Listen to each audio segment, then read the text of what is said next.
Hey guys, what is going on? It's Coach Will with Big Little Gyms, and in this video here, I want to talk about hiring, your hiring coaches, W-2, 1099, and other types of hiring regulations. If you're hiring staff, I have a great question here from Ryan McElhenney, gym owner, based out of, I think he's based out of Clearwater, Florida.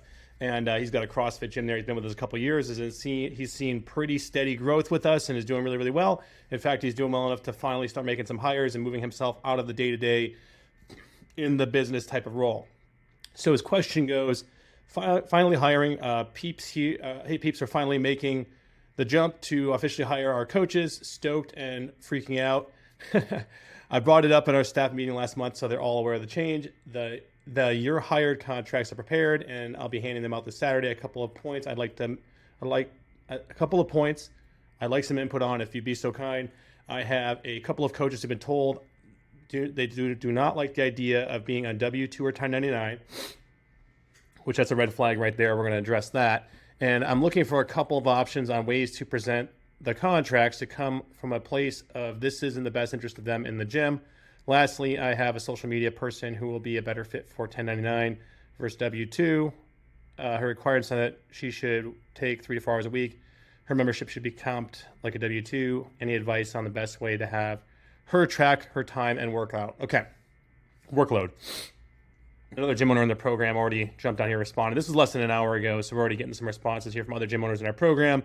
And Ryan gave some really good advice where he said, I certainly am no expert on the subject. I'm curious on the coaches who aren't W-2 or 1099. It is just teaching a couple classes per week and getting a membership. That's a really good question. One benefit of the paid employee is that they'll benefit in the long run with Social Security matching and the ability to use insurance if they are injured on the job.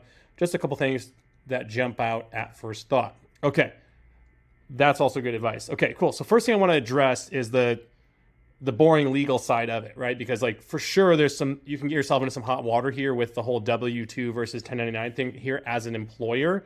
I personally, yours truly here, has gotten in deep, deep trouble with this. My first business that I started when I was 24 years old was a landscaping company that we grew to multiple states. We had warehouses and contracts in both California and Arizona, multi-million-dollar company that I started out of my garage. And one of the mistakes I made in that business was hiring guys, pretty much off the street to come work on jobs and 1099ing them, even though I was telling them where they needed to be and when. And those are pretty much the rules for a 1099 versus the W-2 employee. If you're telling the person where they have to be and when they have to be there, if those two things are overlapping, then you have yourself what should be a W-2 employee. If it's a person where they can choose whether or not they need to show up, like if you give them the work on contract, a contractor has the word contract in it, so they need to be contracted for the work. So if you're going to 1099 them and you're going to tell them where they need to be, it needs to be in a contract, it needs to be written down somewhere and agreed upon. And that's the only scenario where you bypass the W-2 rules as an in-house employee. Now, that also being said, if they're a 1099 employee, technically, per the state and per the legal system, they also need to carry their own insurance as being a self-employed contractor, right? In the contracting world, in the actual world of contracting, where you 1099 people, the way insurance works is if I insure a job, like landscaping companies, this is no different from a gym. In the eyes of the law, there is no difference on whether or not you're a gym or a pizza man or or something else like a landscaper. The way they look at it is if you're a contractor, that means you're on contract to be somewhere and get a certain amount of work done by a certain deadline, and that's your contract. Right now, with a coach, technically, if you're going to tell them where they need to be and when they need to be there and how much you're going to pay them, that needs to be written down in a contract with a beginning and end date and deadlines and such. That also, in order for me to be insured myself as the person who is the contractee, like I need to ask that the contractor be additionally insured on their own account, right? So a contractor should carry their own insurance and name you as an additional beneficiary, that if they hurt someone on the job providing their work under your business, you're covered. Because technically, if they're 1099, the insurance company does not have to cover you if the person working for you is another company, which a 1099 contractor is viewed legally in almost all states and almost all countries as his own company, whether it's a sole proprietorship under their own social security number or an actual business under an EIN, right? Now, you might not think this is a big deal, But I made this mistake, as I mentioned, as a contractor and as a business owner, and we ended up having someone left our company disgruntled. It was actually not us that disgruntled the guy; it was one of our managers disgruntled the employee.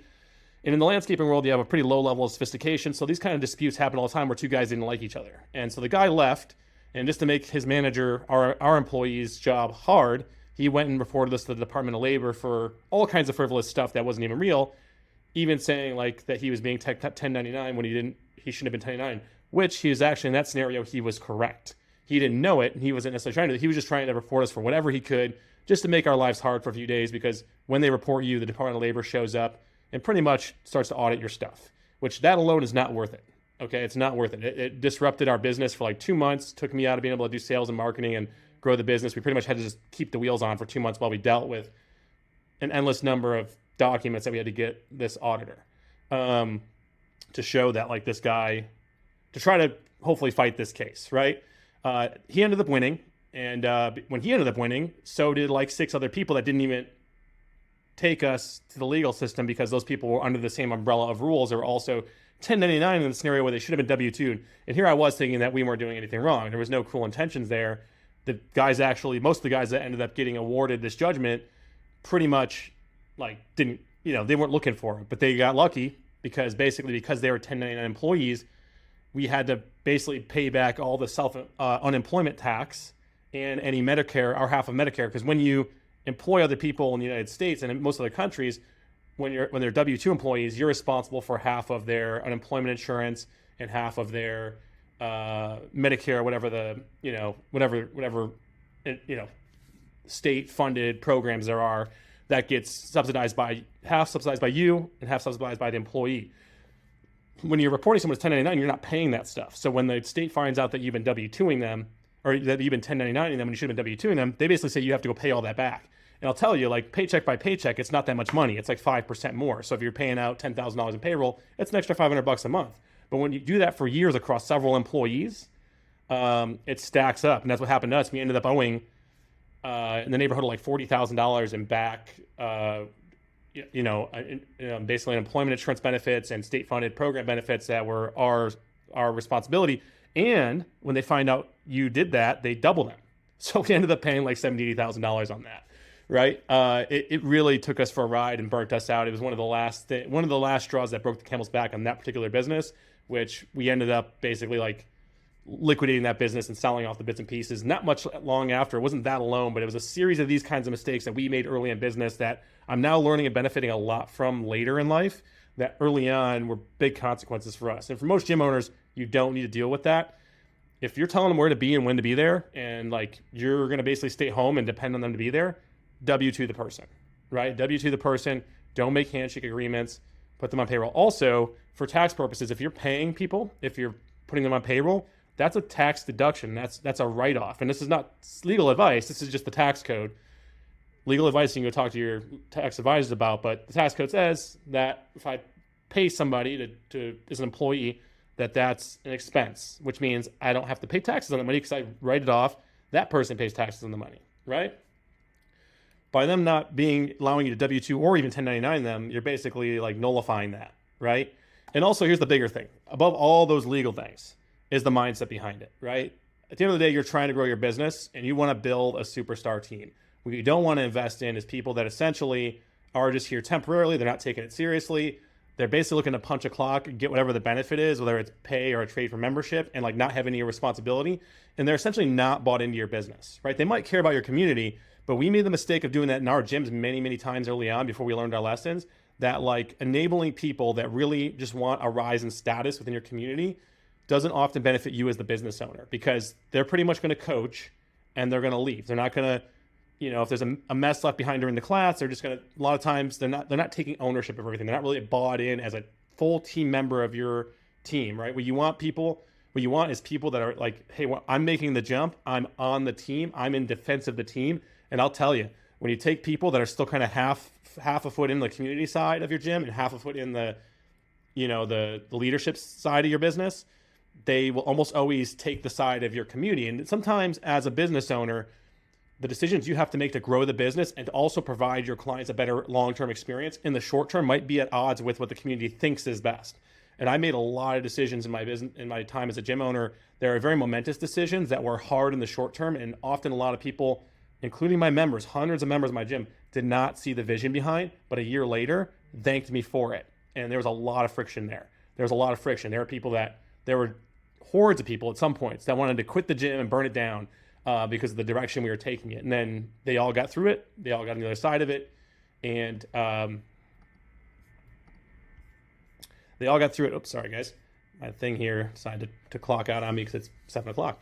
I have my timer set up. So they made my life hard for a little while, right? And we had coaches that were supposed to be on the inside backing us up at the team meetings that we were trying to tell this stuff to ahead of time to prepare, that were leaking it out. And it made our lives so much harder. So I'll tell you, like, try not to hire people that are half in and half out, right? In that regard. And this is a big indicator of people that if they're trying to save the taxes on like 3 or 4 or 5 or 6 or even 10 hours of coaching at your gym, you're already off on the wrong foot. We're stepping over dollars to pick up pennies at that rate. And it's not really the mindset that you should have or the mindset of anybody else on your team should have. Everybody on your team should be really motivated by money. And rather than trying to figure out how they can avoid taxes, should just be thinking about how they can make more money and help you make more money, right? That's a good employee, right? And ultimately, if they're tethered to the success of your business, then they're not going to think about how they can screw you out of a few tax dollars, right? So it's very, very important, okay? And then in regards to some of the other questions here, contracts. So Ryan here, he's on the inside of our program, and inside our program here in the classroom, we do actually have, if he goes into the pro group trainings and goes down into hiring, there's actually a hiring contract in the new coach hiring internship processes module right here. There's a whole bunch of documents down here, including hiring agreement right there, that you can basically model and use in this scenario. And that's what I would instruct Ryan to do in this scenario, is go in there, watch this module, and do a proper internship process and use all these documents that we provide you. That way you can make a proper hire. Because I'll tell you, the worst situation with a hire is not having one, right? Having to do all the work yourself. The second worst situation you'll have with a hire is having to replace one or having a bad hire, right? Having a bad hire will almost end up being worse than having no hire at all. You'll wish sometimes you just didn't hire somebody. You wish you were just doing it yourself. And it all really is about those early, it's just like a client, right? When you bring a member into your gym, the way you indoctrinate them into your community determines how they act within your community and how they integrate with your community and how they engage with your community over the next couple of years. It's the same with a coach. And there needs to be a breaking of beliefs in regards to what they think it might be if they're coming from the community side of your business, like the customer side of your business, to being a coach, and what their new standard is. Because the standards for them as a paying client of your gym and the standards for them as a someone who is on the leadership team of your business are two different things, right? And then last question here is from Ryan. Let's see here. He said, I have a social media person who will be better fit for 1099 requirements 3 to 4 hours a week. Should membership be comped like a W-2? Again, no. Don't comp memberships, right? Well, comp memberships, pay them and comp their membership. Do both, right? Like with our employees, we never did anything in trade for membership, because that really got fuzzy after a while. In that, like, if we said, hey, you're going to work 2 hours in order to get your free membership, it was weird because people weren't pulling their credit card out of their pocket to pay for that membership. It was free now. They often didn't take as seriously showing up to coach their classes. And they also just looked at it like something they're doing in trade, a bartering. And bartering is not the same as a monetary transaction, right? So we paid our coaches well, and we also had a standard for what it meant to be on staff. So on staff meant that like you had to coach your minimum set of hours that we established for you, for everybody, as part-time, right? And in our gym, you had to coach at least 4 hours. You had to clock at least 4 classes per week in order to maintain on-staff status. And on-staff status came with a comp membership. So you got paid for your 4 or more hours, and you got a comp membership. And that was written in the employment agreement, in the hiring agreement up front. So that way this person understood that, like, okay, I get paid up to 4 hours and beyond. I get paid for all my hours. But if I only say I'm signed up to coach 4 classes, because that was our goal. We wanted every coach who was part-time to coach a minimum number of classes per week. And if they couldn't coach their classes, it was their job to ever find a placement. Now, if they found a replacement that wasn't us, then that we would that would count, right? As long as they weren't asking us to cover their hours and they asked someone else on the team. So it basically enabled them to have the conversation between each other and their own and the other team members to get the classes covered. And as long as they did that and we approved it, they had to approve it. So they basically come to us and say, hey, I'm only coaching 2 hours this week, but Larry over there, or Sally, I gotta think of better names. Tommy over there is gonna coach, my other 2 classes this week. Can I have approval on that? And we'd say, yeah, you're good. You're still on staff. You're good. But if there were 2 weeks in a row where they didn't meet their minimum criteria to be on staff, then they would automatically be billed a membership in the following month, right? And that was all laid out in the hiring agreement, right? And you want to be very black and white. And this stuff might seem like you're being very critical at a point when like it should be all daisies and roses, right? These people want to coach, and you're super excited and you're pumped, and you probably came to them very hat in hand. And Ryan, I know Ryan is a very, very sweet guy, very, very super cool guy. I hope he doesn't take offense to me saying he's sweet, because he is sweet. He's a very, very nice guy. He's one of my favorite people in the program. Great gym owner, very, very kind. Always asks the right questions, things like this. But I could see almost anybody, and especially someone like Ryan, who seems to be a very empathetic person, maybe not being, not saying him per se, but it can be easy. And I made these mistakes. I do it too, because I also can lead with a little too much empathy, too much. I care too much sometimes. So I'll have a hard time being very black and white with people when it comes to making ironclad agreements. And that in the short term will relieve the pressure of being so direct with them. But in the long term, it will almost always come back to bite me, because if you give an inch, people take a mile, especially when it's not all daisies and roses anymore and you're asking them to be somewhere and you got somewhere to be, you're out of town and you're relying on these people to coach a class. And now they're like, sorry, bro, I can't do it. And then you're like, well, I'm out of town. Now we got to cancel a class. Bad situation, right? So, this is a kind of a long-winded answer to what are relatively short questions, but there's a lot to unpack here, because when you jump into making the move to finally hiring in your business, it's all about how you hire, right? Part of it's who, right? The right who. And if you hire the right way, if you do the how the right way, you end up with the right who. And you also end up shaping the right who, because most good employees are not born, they're made. They're, the people that are going to be best in your business, is all about how you indoctrinate them, how you onboard them, how you set their standards, and how you break their beliefs. It's a lot like when someone goes in the military. When you join the military, they cut your hair and take away your clothes for a reason. It's because they're basically going to strip away the identity of who they thought you were, so they can build you back up into who they need you to be. And it's the same thing with your business, and that's how you should go about it. All right, guys? So that should help you. That should be how you proceed with it. And use the resources we have here in the pro group there, Ryan. And for anybody else who might be watching this video, who's part of BLG, you guys are awesome. You guys are amazing. Over 500 plus gyms and growing. If you're not with Big Little Gyms already and you're watching this video somewhere out in our content world, go to biglittlegyms.com. When you get there, you'll see what we do and how we help gyms grow. You can click the Get Started button. It'll pop a form. You fill out that form, name, phone number, email, super easy. You click the button. It takes you over to pick what time you want to chat with someone on our team. And what we're going to do is talk about what your goals are, what your current situation is, what your desired situation is, your goals are, and what you're currently doing about it. And we're also going to show you what we do and how we're going to get your business to scale, because that's what we do. Is we build proven, time-tested, fundamental, predictable, and sustainable, scalable systems for gyms to grow that don't involve gimmicks and all this stuff that we see people doing out there. And we do it very, very consistently, and all of our clients are very, very happy. And we aim to keep it that way. So go to biglittlegyms.com, and we will see you soon. Bye.